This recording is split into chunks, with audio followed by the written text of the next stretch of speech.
Welcome to Classical Education, a podcast for those who believe in rediscovering the art of asking questions, engaging in conversation, and attending to the ideas at the heart of well-ordered teaching and learning.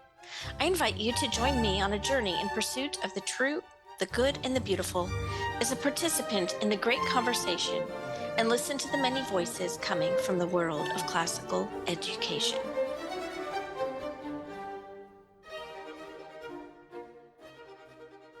Are you looking for some interesting and practical teaching on classical education? Whether you are a home educator or a classroom teacher, or even a parent with children in a classical school, we have some really exciting webinar style sessions coming this winter. Backed by popular demand, Karen Glass and Kiernan Fiore are joining me to teach a 7-week immersion course on the fundamentals of a Charlotte Mason education. In addition, our new Snapshot series has a whole list of options for 2024. We are recording these, so unlike in the past, you will have access to videos if you enroll in these Snapshot series. Lastly, I have been invited by Society for Classical Learning to lead a narration intensive for their 2024 winter workshops. I'm really excited about this class. This intensive is designed for both classroom teachers and home educators. Participants will experience how narration is a grammatical, dialectical, and rhetorical art that lays the foundations for acquiring moral and intellectual habits. Check out the Society for Classical Learning winter workshops and scroll through to find out more about this in-depth workshop on narration. Links for you to check out all these courses are in the show notes of this episode. And don't forget to sign up for my monthly newsletter so you can stay up to date with all the projects and courses we will be offering this year. Some exciting new things are coming soon, and I don't want you to miss them. Thanks for listening and enjoy the show. Today, I have invited Dr. Phillip Donnelly onto the program to talk about his wonderful book, The Lost Seeds of Learning, Grammar, Logic, and Rhetoric as Life-Giving Arts. I actually ordered this book as a pre-order before it was even published yet by Classical Academic Press because I love the title so much and I love the Trivium so much that I knew I needed this book. So I've been slowly and carefully reading it for a year. I have not finished it yet because I continue to read a few chapters and go back and reread because it is that important and that good of a book. And I'm hoping all of our listeners after today's podcast episode are going to run and buy this book and understand why it is so important for us to be reading this book. So before we get into what we're going to discuss, I want to have Dr. Donnelly introduce himself and tell you his background. So welcome to the show, Dr. Donnelly. Thank you so much for having me. It's great to be here. Thank you. Do you want me to describe just a little bit of my background? Yes, please. My professional background is, I could call it my day job, is as a professor of literature, specifically Renaissance literature. And I teach at Baylor University in the Great Text program. And I've been there now 20 years. And it's been an amazing experience. I couldn't ask for better colleagues or students or things to teach. So it's been quite wonderful here teaching at Baylor, where there really is a distinctive Christian community that also is training students in the first order skills of both research and inquiry. So it's and that's where I've been for 20 years. So. Okay, so that's why this book is so important, because it actually informs how you teach. Yes. Yes. Very much so. And yes, in reading the book, we could tell, Kiernan and I read this book, and we could tell that you are definitely good at applying the Trivium because of some of the examples you give in the book, that this book is going to have some very practical information for teachers who want to know, okay, how do I do this? I get it, but how do I do this? Although this book is very dense and beautiful. What I want to do is something a little different, new to our audience, maybe has never heard me do this before. There are so many beautiful sentences and ideas and profound truths in this book that what I'm going to do is read several, just 2 or 3 sentence quotes from various pages in the first 60 pages of the book, just a few quotes here and there, because I want you to hear where we're going with our conversation and why it matters so much. So just buckle your seatbelts, and listen for a few minutes. I'm going to read some of these quotes, and then Dr. Donnelly and I will break down and talk about why he wrote the book and get into some of these quotes, because I know you're going to be interested in hearing more. Okay, this one is from the introduction. He says, "The power of a seed to communicate life provides an image for what these arts can become in light of the incarnation. Rather than constructing these arts as tools that serve only human purposes, the seed image reminds us that words can be a form of self-giving among persons, both human and divine." And another quote from the introduction, he says, "What is at stake in the contrast between these visions of language as a neutral tool or as a seed is whether we have the ability to imagine that our own words are more than a form of self-serving fabrication. If we lose the ability to imagine how words are like seeds, we risk presuming that language cannot serve any purpose greater than our own." Okay, the next quote is on page 20, at the bottom. He says, "A Christian understanding of the verbal arts aims to instill a contrasting set of habits. One, the recognition that some things worth knowing may be difficult to understand at first. Two, the appreciation that the consequences and relevance of what we learn may take much time and patience to become clear. And three, the expectation that a revelation of reality may call for a profound change in life." All right, page 22. He says, "As participants in the culture of global information technology, we are formed to presume a notion of neutral tools that does not actually apply to any of the tangible tools that we use.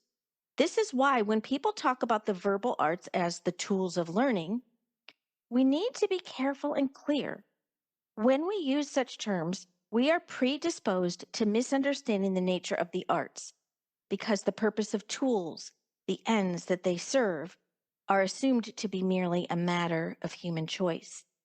Thus, whether we consider grammar, logic, or rhetoric, we will misconstrue the verbal arts if we imagine them as neutral tools.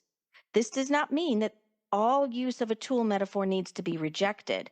Rather, we need to recover an understanding of each art as a purposeful tool rather than a neutral tool. And I love this. We're going to get into this because I think it's extremely important to our conversation today. What then is at stake in whether we imagine the verbal arts, our knowledge of verbal making, as tools or as seeds? First, tools serve purposes that humans choose, and they are moved only by mechanical force. By contrast, seeds have life inside them, a life that humans may shape, but which is not of human origin. So we'll get into seeds and the act of seeds with language in a little bit here. Okay, page 25.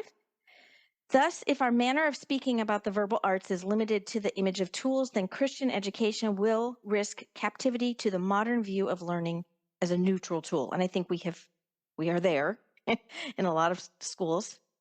So we need to address that, which is why this book's important. Page 50, he says, grammar in this sense names a reality that mediates between these two customary sources of grammatical pain. This reality might be described as an interpersonal apprenticeship in the productive use of words. Another implication is this: understanding grammar as a productive art, a living, knowledge-oriented toward making, can help us to avoid the twofold misery of dead information and frustrated judgment. Page 51, he says, "I contend that grammatical subjects, verbs, and objects relate to each other in the way that they do in order to gesture towards some aspect of how actors, actions, and things in the world relate to each other. In short, language gestures beyond itself through relationship among words. As a result, to teach the grammar of any academic discipline is to help students understand how the words regarding any reality can form the whole person, whether the intellect, the imagination, or the affections. I have two more quotes. Page 57. The root issue in teaching the grammar of any discipline is for both the teacher and the student to recognize that grammar is ultimately about faithfulness to reality, specifically whether our words are faithful. As students mature, they will also grow in their capacity for judgment regarding what is appropriate in a given instance. Students who form the habit of noticing the different ways that words and reality interact with will be prepared to handle new subjects or modes of inquiry as they arise. They will be in the habit of asking questions such as these: what are the assumed definitions in this text or speech or lab report? And what ethical judgments and purposes are implied by this word? A more advanced student of rhetoric will also ask about the purposes of whole discourses. And I love this because he's giving examples of the types of questions that we want a classical classroom to have. And today we're only talking about grammar. We're not even getting into logic or rhetoric because there's so much here about grammar. Okay, page 64, he says, if we find ourselves relying on the word information as a substitute for grammar, then we can reasonably ask whether one of these elements is being obscured, whether there is a tendency to ignore or conceal either the people involved, the verbal forms at work, or the purposes being served. The assumption that grammar is the same as information has direct consequences for educational practice. And I'm going to stop there because I agree that if we view grammar as information, it's going to definitely inform how we teach in the classroom. That's why this episode is so important and why I had to read so many quotes to set up how Dr. Donnelly is going to unpack for us what he's saying here about grammar as one of the seeds, one of the lost seeds of learning in the Trivium. So I want to let you answer to any of those quotes or begin with telling us why you wrote the book. So take it away. Well, I'll start by saying a little bit about why I wrote the book. As I mentioned, I'd studied Renaissance literature, and that was the thing I focused on in my professional work. And I noticed that all of the writers that I was studying had studied grammar, logic, and rhetoric, and that was part of their education uh, going back to the Renaissance, the 16th and 17th century in England. And I realized, though, when I encountered people in our contemporary context who were interested to recover the role of the trivium in contemporary education, they were interested in thinking through, well, what does grammar look like in light of Christian faith? But they were doing it as though they were the first people to ask this question. And what I realized through studying the tradition is that a version of an answer to that question regarding whether grammar or logic or rhetoric, a version of that question has been answered regularly throughout Christian history, beginning with Augustine, or even some of the Greek church fathers, extending all the way through the Middle Ages, whether it be John of Salisbury or Hugh of St. Victor, or Bonaventure. There's any number of people writing on this very question. So we didn't have to reinvent the wheel, although we need to think about what it looks like in our context, obviously, and what this means. But I was set out then to provide a direct answer to the question: what then happens to these arts when we understand them in light of the incarnation of God's logos? And this gave rise to a number of other kind of insights. The central one is that I realized that each of the arts tends towards its own version of what I call despair or presumption regarding what that art can do. So if you think about grammar as knowledge of causes regarding how to use words to make faithful and appropriate renderings of reality, there's a genuine concern over time that people can either presume too much about words, what words can do, or too little. They can either, engage in despair, presumption, or despair. And the same with logic and its ability to get at truth, or the rhetoric and its ability to persuade people. And what I realized is that the incarnation is essential for a chastening of both the despair and the presumption. And that is to say that words can have meaning because God's divine word has entered human history, and yet that's also an occasion for recognizing our own finitude and our own fallenness, and the conditions that we have to work through. But that's not necessarily an occasion for despairing of language altogether. So, and I realized then that the um, the biblical image of seed was crucial in preserving that appropriate chastening of the verbal arts, and that when we reject that seed image, or when we forget the seed image, we tend to fall into either despair or presumption regarding what these arts can do. And that also, I think, to some extent, also applies to the quadrivium, the mathematical arts as well. But I'm focused here on specifically the verbal arts. So that's what led me then to think through the seed image as it relates to these arts, and then to think about what the limitations of the tool image uh, are. And then I realized at that point that there was also some confusion in our culture about what, in fact, a tool is, and that's why I have to start with first clarifying the distinction between what I've called uh, purposive tools versus the vision of tools as neutral, and to clarify that uh, I think it is possible to think of the verbal arts as being like tools in some ways, as long as we don't mistake them for merely neutral tools, which is that's just a name for a misunderstanding of the nature of tools, which I can explain a little bit more Mhm. about if you want. Yeah, go ahead. That'd be great. Sure. So in our culture, we tend to assume that tools are simply uh, um, the purpose of tools is arbitrary, and it's subject entirely to human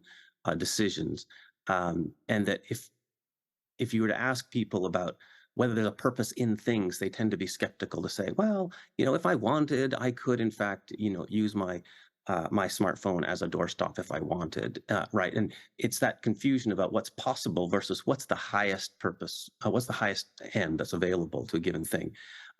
Again, you can use a scalpel to cut a tree down, but it's probably not the most efficient way to or if you try to do surgery with a chainsaw, that disaster will ensue, right? Oh, So how about try to hang like use a screwdriver as a hammer? I've actually right. done that and it doesn't work very well. It doesn't work very well.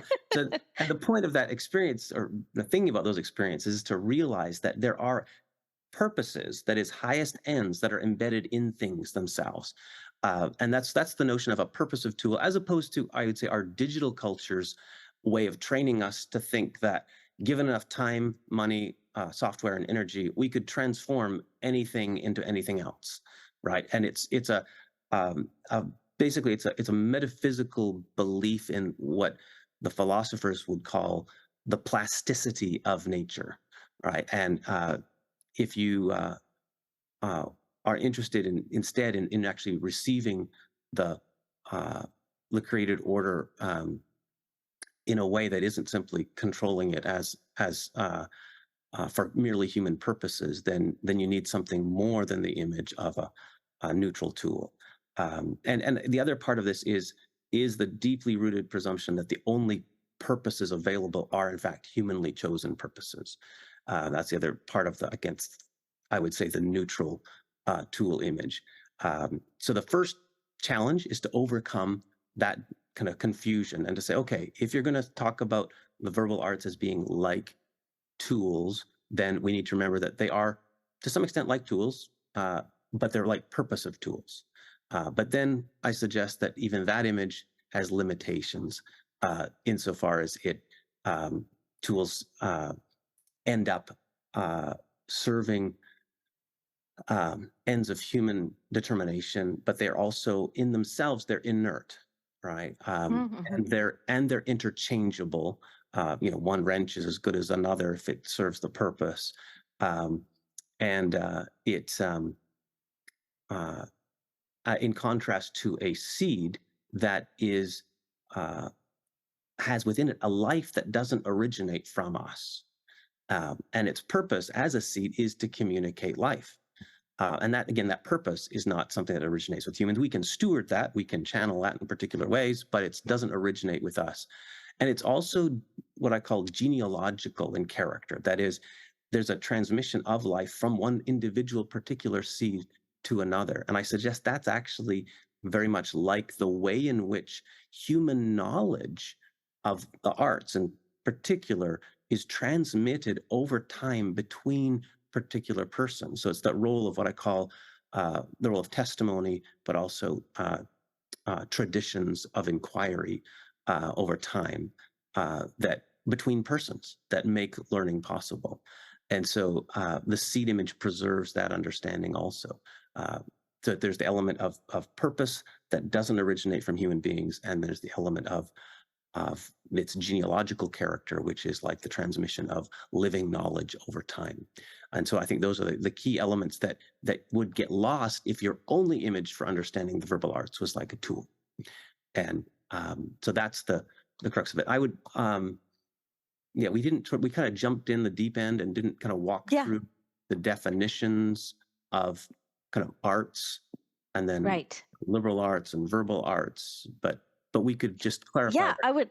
That's Yeah, okay. I would love for you to walk us through some of those. And just thinking through some of the quotes I read, what did you have thoughts come to mind while I was reading those that would make you want to go back and define some things? Yes. So the thank you so much for reading those passages. It's great to hear them being taken to heart. Uh, I I suppose the the assumption or the point being made at that stage is that um, I've established a definition of art in general is uh, living knowledge regarding how to make something.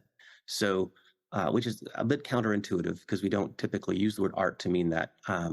And what I'm suggesting is that um, rather than thinking of art as meaning only, how we make beautiful things or even just the things themselves, the artifacts that we make, that an art, strictly speaking, is this living knowledge of how to make something.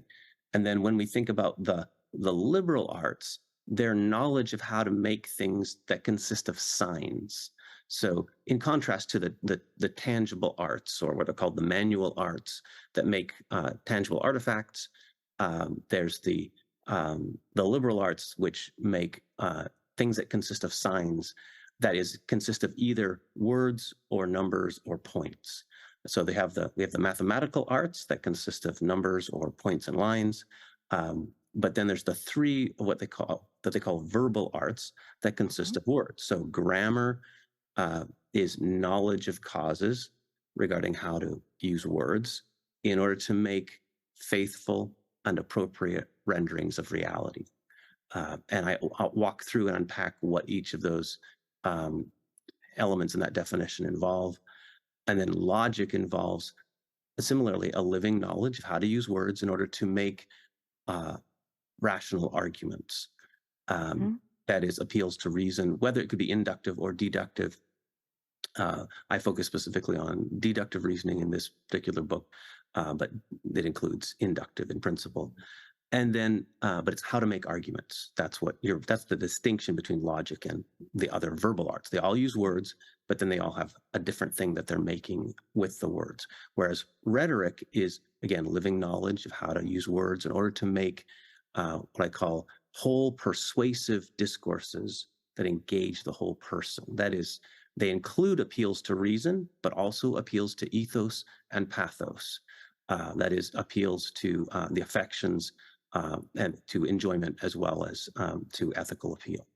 So that's the kind of the way in which you can go from a definition of art in general, the liberal arts, to the verbal arts, and it's specifically this element that the knowledge of the verbal arts comes through words, and that knowledge itself is alive, is the thing that I think we are at risk of forgetting Mhm. in our culture. And I would say that it's the terms, uh, if we use the words memory, uh, intelligence, and language to refer to something that an algorithm can do, then we're misunderstanding all three of those things, actually. Ooh, That's expand on that. I want to hear more about this. What were the three words? Memory? Well, memory, intelligence, and language, which of course are things that we now all do apply to things that a computer algorithm can do, right? Uh-huh. The Uh-huh. artificial intelligence or the memory of a computer or a computer language. Those are all metaphorical uses of those terms. But in our culture, people tend to forget that they are, in fact, metaphors. And they then mistakenly reinscribe those machine qualities back onto human beings. So then we then mistakenly talk about our brains as though they're hardware, and our consciousness as though it's software, for example, right? And uh, Right. that's a classic instance of people remaking themselves in the image of the things around which they've built their lives. It's a very old story. Right. So it's almost like I hope I'm hearing you right. We're taking the idea of memory, intelligence, and language, these metaphors, and we're attaching a wrong memory or a wrong metaphor to them, like a We're more presuming- useful, industrialized metaphor. yes, well, at root, it's presuming that a dead thing can do those things, right? Ah, Uh, okay. that an algorithm that is embedded in something that's not alive, in fact, can perform the act of memory or the act of intelligence or the act of a living language.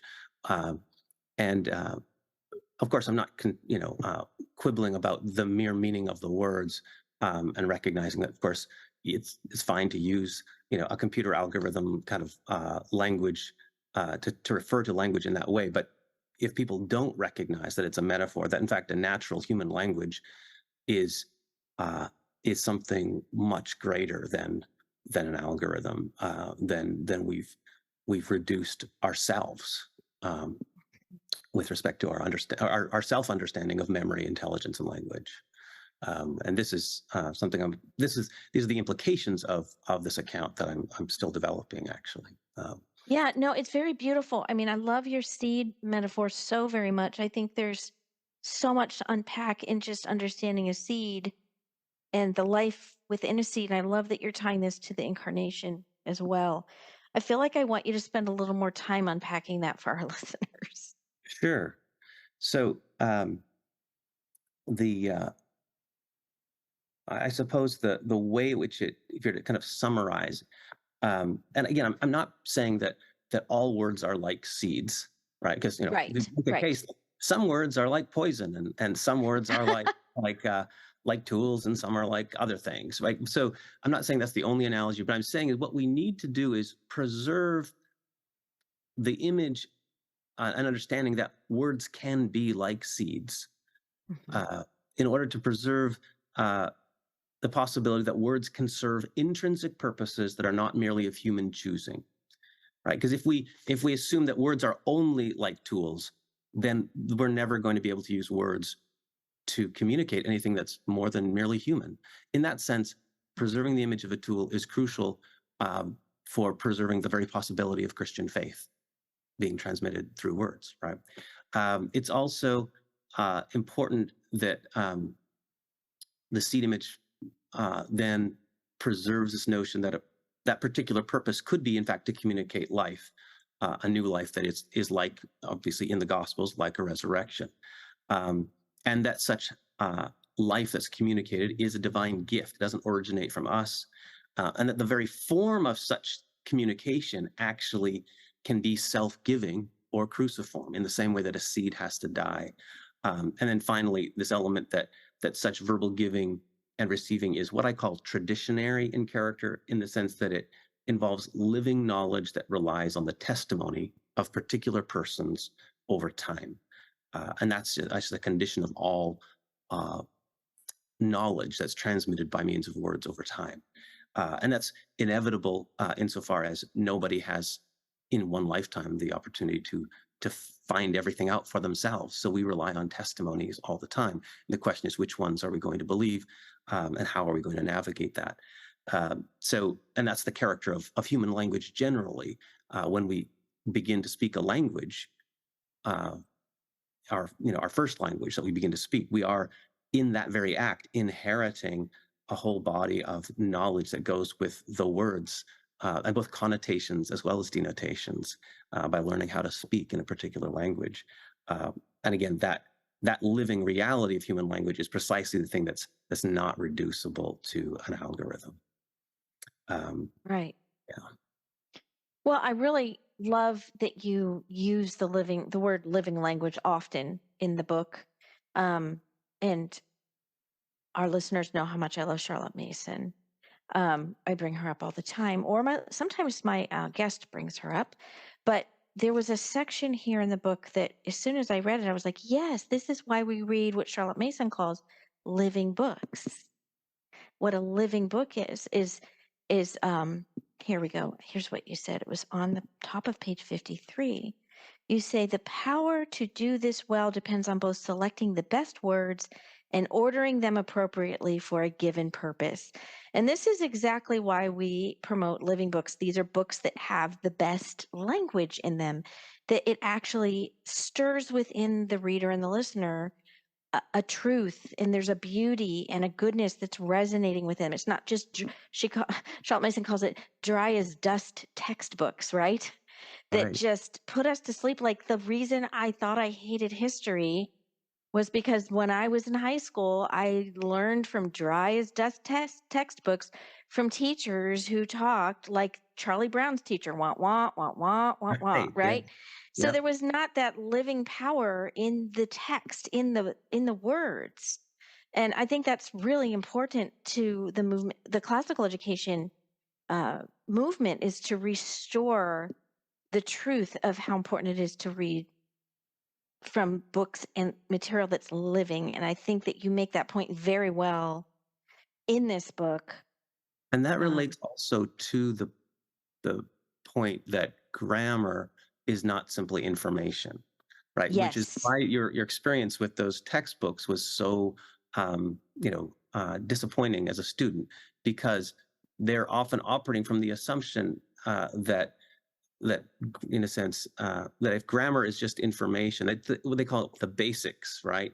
If they think of it as only information, and I unpack this, the idea of information being the notion that you can have a content that doesn't need to account for the form or the purpose or the agent, like who's saying it, or so there's a way in which precisely that notion that you can isolate content, whether some learning content, that you can have a content that doesn't have a form, that doesn't have a purpose, that doesn't have an agent. Um, that's precisely when it becomes dead. When we try to make it fit in those forms, that when we're self-conscious about the fact that, oh, this is somebody's story, so there's an agent. This is, whose story is this, and how is this story being told? What form is it being put in? And what's the purpose in telling this? And then you see the content of what they're talking about as a dynamic part of that interaction between who saying it to whom and under what, for what purposes, in what way. When you put all that together, then it's alive, right? That's what right. makes it come alive, and it's that interpersonal character of the communication um, that makes it, yeah, interesting and engaging for students. Yeah. hmm I think it's interesting that you teach Renaissance literature, and it sounded like what you were saying is that sort of guided you towards seeing the truth in the trivium in this way. Were there any particular Renaissance writers? You brought up a few, or points from any of those writers that really kind of drove home in your heart the truth of all of this? Do you have any Well, examples? I would say, I mean, I've spent most of my time with people like John Milton and George Herbert and John Donne, as the poets in the 17th century that I've worked the most with. But the backstory to all of them is that they are the inheritors of a kind of Renaissance education that Hmm.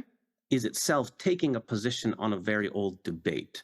And it was getting a window on that debate that really helped me to see the integral connection between the three verbal arts. And I can explain briefly.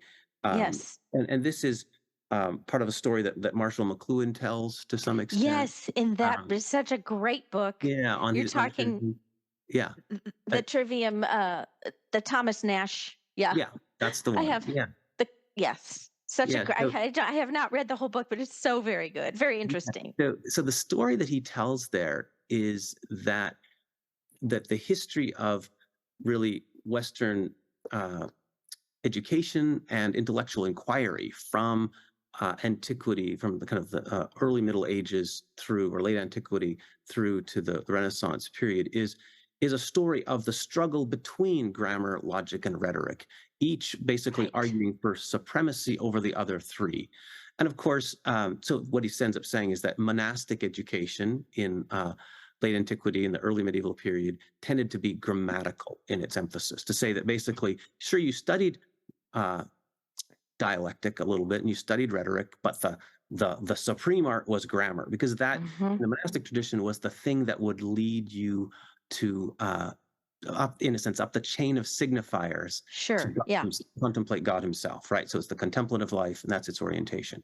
By contrast, the late medieval emphasis upon dialectic and logic was part of scholasticism.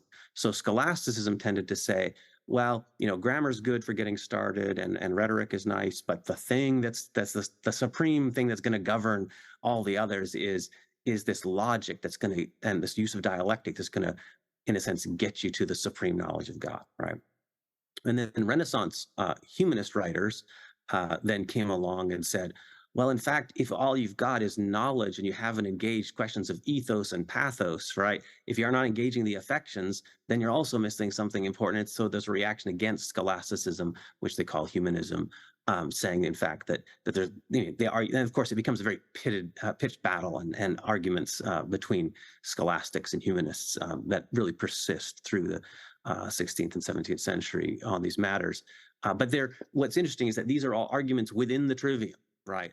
And anyone right, who's got a yes, degree of common sense will recognize that it's never just an exclusive thing, and it's everyone has a place for all three, and the debate is about which one should govern the others, right?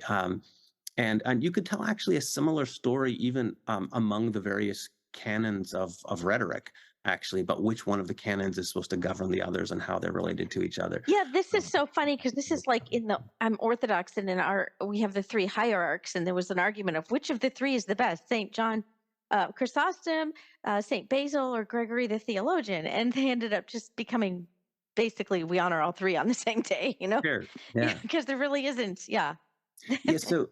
And the tension there, I think, in practice arises from a sense of felt need, right? Obviously, someone living in a monastery who's pursuing the contemplative life has a different sense of felt need than someone living in the Renaissance um, who's addressing contemporary political matters and has to engage in acts of persuasion in a more regular basis. Um, but the fact is that I think, just to take a step back, the thing that I've come to appreciate is that they all recognized that you had to have all three, um, Right. and that no one's arguing for their kind of for one to replace all of them, and that they all have an important role to play, both in formation.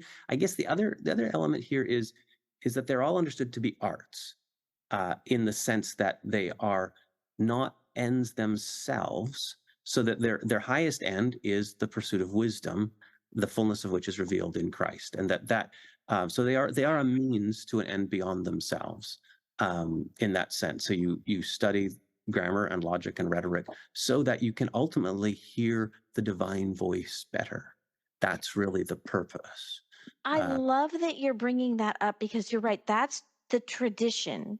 The classical tradition of the trivium is what you just described.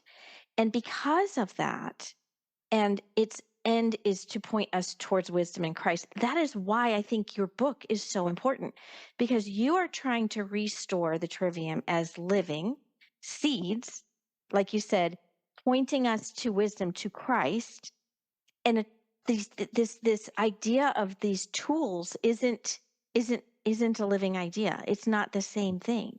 So I think your recovery of this is very important to the classical education recovery movement, that we've been trying to recover the classical education model for so long, And I believe that this is really, really, really essential to the recovery to get this right. It hasn't, it hasn't, I think very few people understand it well because it is complicated. And like you said, there was a debate for so long and unearthing all of this because I've read a lot on the Trivium as well, and they were arguing, and even like Augustine didn't even really talk about logic. He was just grammar and rhetoric. That's all he ever talked about. Yeah. So he And does so he I, does it's interesting that you mentioned that because he does have a place for dialectic, and if you read the Confessions carefully, he does have these moments where he talks about doing dialectical inquiry. He specifically talks about Mhm. it, and it is in those moments where he's trying to find the truth, and uh, he's trying to, in some ways, either expose falsehood, when he's cross-examining the Manichaean Bishop Faustus, he'll use it, right? Right. And It does have a place but it's more directly, in his case, it's subsumed under rhetorical invention. That's all I would say. Exactly. Yeah, that's right. You're right. You're definitely right on that for sure. But I just want our listeners to take very seriously how important it is that we understand the trivium in this way. And that's why I wanted to take the time to interview you for this book in particular. Um, what do you think, in your experience as a teacher, and what do you think are its implications in how you teach? If you're looking at the trivium as sort of dead tools, do you have any thoughts on that? I'm curious. Yeah, I mean, at the most basic level, of course, it shapes your vision of what you think is going on in the classroom, right? I mean, Hmm. uh, uh, whether in fact it's sufficient to just have your general principles that you're applying, like you're just running the machine, versus whether you're attending to the individual particular people in front of you that you're in conversation with, and also how you understand yourself as a steward of gifts that that you've received, rather than simply information that you've downloaded. Right? It's the difference between someone saying, "I've got this information. These kids got to get the information in their head." And so that they can then have that information, rather than, this is a matter of life and death. And I mean, as I tell my students, if this were a chemistry class, getting the right answer might merely be a matter of life and death. But what we're talking about is bigger than that. We're talking about what you're living or dying for, right? And so there's these questions that are unavoidable, that get raised in the texts that we're studying together. Um, and so I find that that sense of purpose is important, both respect to, and the sense of agency, right? Both the teacher and the students are the people involved, and the sense of, well, how then do we best help the students to understand what they need to understand, but also to develop the skills and to recognize that the skills can't be entirely detached. So when someone says to you, "I want to teach you to write really, really well about nothing in particular, so I'm going to give you some vapid, article to read, and then you're going to work on your grammar skills." That's just not the way to do it, right? What you want to do is have people engaged with substantive, important, powerful stories and philosophical arguments and theological inquiries, and that Hmm. that is the way in which then they learn to engage in the care and feeding of words, right? That's how Right. it happens. I would say that the other detail, in just in my own classroom practice, is that I do often use um, the what I call the four causes, or the five questions, which is kind of the basics of the grammar of how to understand something. It's not the only grammar, but it's a way of thinking when you're trying to say, for example, understand anything in particular. It can be very helpful to think about who the agents are, right? What the form is, what the content is, and what the purpose is, and then how they're connected. So that's the five questions. So like, who made it? How did of what does it consist? And what's the form of it, what the arrangement of it, and then what's its purpose, and then how do all those things connect to one another? That set of questions I find to be very helpful in introducing a text, um, whether it be, thinking about who's the author, what's the genre, what are the themes and content, and what's the purpose.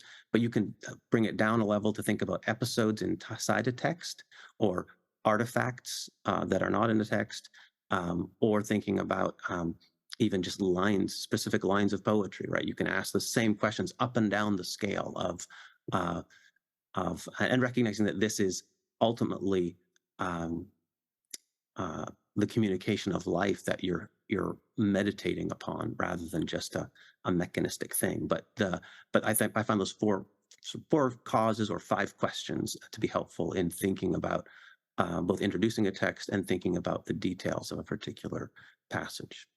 Mm. I'm going to go back to one of the quotes that I read on page 57, because I think this also helps will help some of our teachers who are listening, where you said, I'm going to read it again. Students who form the habit of noticing the different ways that words and realities interact will be prepared to handle new subjects or modes of inquiry as they arise. And they will be in the habits of asking questions such as these. And what I really loved about that, and I underlined modes of inquiry because, and I wrote in the margin, attending is foundational to grammar. And so learning to attend well, getting those habits formed is really important for the grammar mode formation. But modes of inquiry really brought to my mind David Norm's book, or David Hicks' book, Norms and Nobility. Yes. Uh, I have a session I teach about creating a spirit of inquiry, just based on one quote that he has on page 18 of his book. And he basically says that classical education is not about a specific time or place. Instead, it stands for the mode of inquiry, questions, being able to ask the spirit of classical education is rooted in the modes of inquiry. And he goes down to basically explain the modes of inquiry and giving students the opportunities and the time to hypothesize is one of those really important parts Mhm. of a mode of inquiry, giving them that, almost, I want to call it like the curiosity framework in the classroom. And I feel like this part of this page in your book, you're kind of saying that. You're saying that when you are allowing this grammatical formation to happen, the students are actually going to attend so well that they're going to know what good questions to ask. So you're actually truly forming the whole person to be able to think well, to be able to hypothesize. You're entering into that mode of inquiry if you're helping them to be formed properly as we should understand grammar. Yes, and I think that that element of attention is the crucial, you could tell it the cognitive skill that then lets you then to make the to reflect on the connections between words and reality. To say you've got three or four different synonyms that you could use, and which one of these is the best word to use? Well, then you have to Mhm. think about, well, what is it that I'm referring to, right? And or when you're looking or confronted with a either a new task or a new inquiry or a new Mhm. thing you've never encountered before, how do you go about asking questions about it uh, in order to understand it?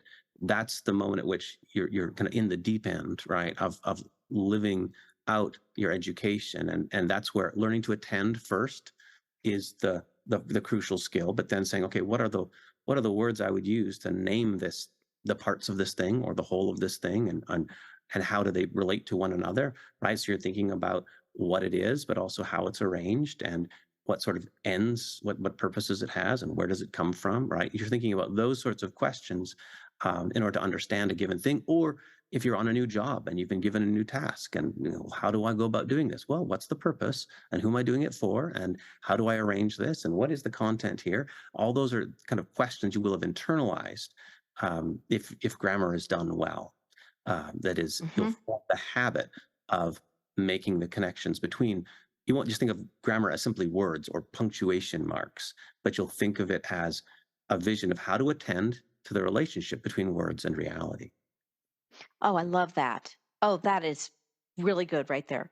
And this is why I think it's very important for teachers to help students learn the habit of attention. And I just don't think there's anything better to do that than narration and nature study. I just Hmm. think if you can set up a school, if a headmaster is listening, setting up a school, and you set it up with narration and picture study, you're going to be giving students opportunities to learn habit of attention, and that will carry over into everything because Yes. they'll learn how to ask questions about the things they're seeing in nature, and it will carry over into everything that they do. And the particular challenge in our culture is that we inhabit an attentional economy where Hmm. devices in people's pockets are selling their attention.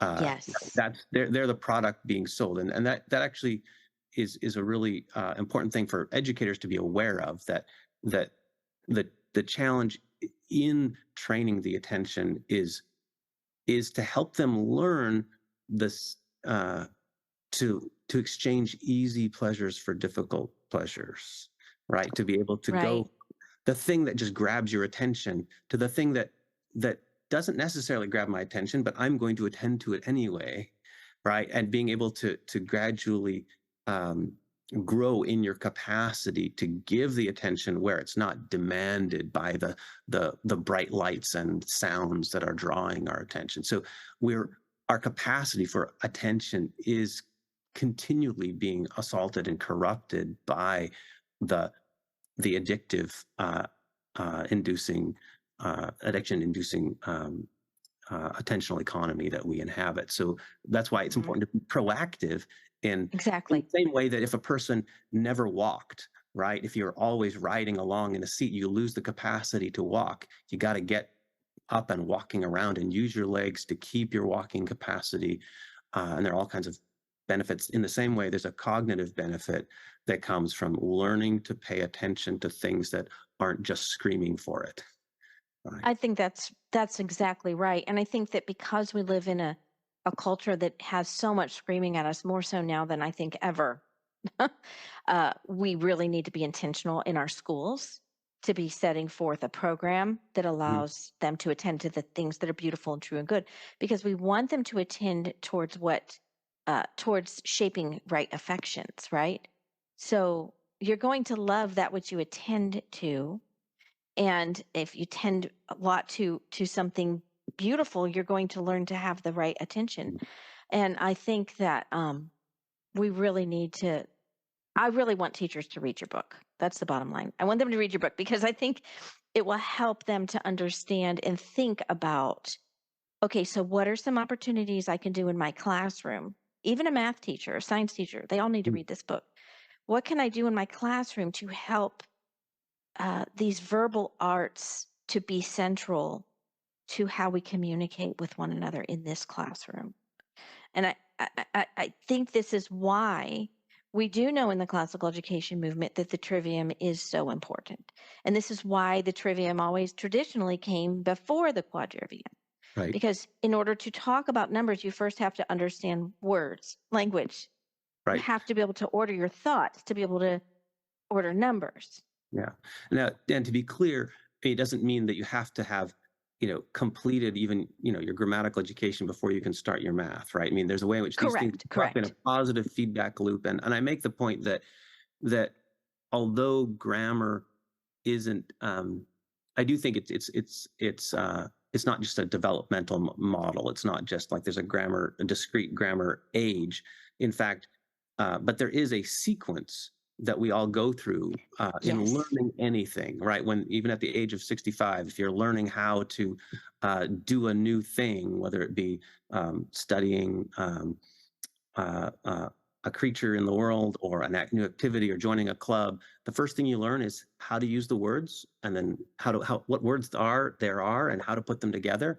And then you think about, well, what makes for in fact a logical inference in terms of, well, what makes for plausible speech, in this context. And then ultimately you end up being able to engage in conversation with other people and persuade them regarding that subject matter. But there's a positive feedback loop uh, Yes. that you then go through with respect to understanding first the relationship between words and reality and how words go together, and then making statements and propositions in a logical mode, but then also engaging ethos and pathos as well in rhetoric as well. So I I think a natural developmental phase, but it's not exclusive to different ages. So students are going to I practice agree. speaking at the lowest level, for example. Yeah. I agree 100%. I've been saying this for years, so I'm thrilled that you have a book out on this because it's very needed. Well, I always I'm going to wrap it up. I always like to ask our guest to end our episode telling us a quote that has had deep meaning to you in your life, or a book that you wish you had read sooner in your life. Mm, boy. Um, a uh, a book that I wish I had read sooner in my life is probably, I would say, there are many books of that character, but I'd say one in particular would be the Confessions of Augustine. Um, and I would say, because of my particular education, I went through a state university system and was introduced to kind of really philosophy before um, in the modern mode, and I didn't realize how much, in fact, modern philosophy was trying to do Augustinianism without the theological commitments. And so I would say I wish that I had read, yeah, Augustine's Confessions much sooner. Than yeah. Wow, I would have to say I agree with that for myself as well. It's a great, I've read it twice, and it's definitely one that's worth reading yearly. Yes. Well, and when we get to the discussion of um, the conversion of the 5 tasks of the order, we can talk a little bit more about the confessions as well, because I think Augustine is doing some things with rhetoric in that Oh, context, that would be lovely. Yes. connecting it up with what it means to pray the Psalms as a way of understanding one's own life in light of God's self-revelation in Scripture. So, It's yeah. true. I'm really excited about that. I'll end saying recently on St. Augustine's feast day, because I love him so much, and the Confessions has meant a lot to me as well personally. On his feast day, I said, "Hey, the opening of Confessions is a prayer. It's a prayer. This book is a prayer. Mm, I'm just gonna do my morning prayers reading this out loud that's as great. my prayer." Yeah. I Yeah. woke up and I was just a bucket of tears the whole time. It was so beautiful to read it, to not just sit and read it with a cup of coffee, but to Yeah. stand at my prayer corner, Hmm. facing my icon of Christ, and pray that. It Mm. was very, very life changing for me. And just to, yeah, so anybody who wants to really embrace his book, just stand in prayer the first few chapters, and it will rock your boat. Amen. That's how it was meant, I think, to be I read. I think so too. I think so too. Well, thank you so much, and we will have definitely I'll have you back on to talk about more of the trivium, since today I really wanted to focus on grammar. But thank you so much. Thank you. Thanks for having me on. Thank you for listening. You can get involved in a few ways. There's a Facebook page where we actively discuss the ideas around classical education. You can find us on Facebook at facebook.com/groups/classical education. And if you want to help offset our production costs, you can support the podcast financially by going to www.classicaleducationpodcast.com/support. As the great artist and educator John Ruskin once said, "Well, my friends, the final result of the education I want you to give your children will be in a few words this: they will know what it is to see the sky, they will know what it is to breathe it, and they will know best of all what it is to behave under it as in the presence of a Father who is in heaven."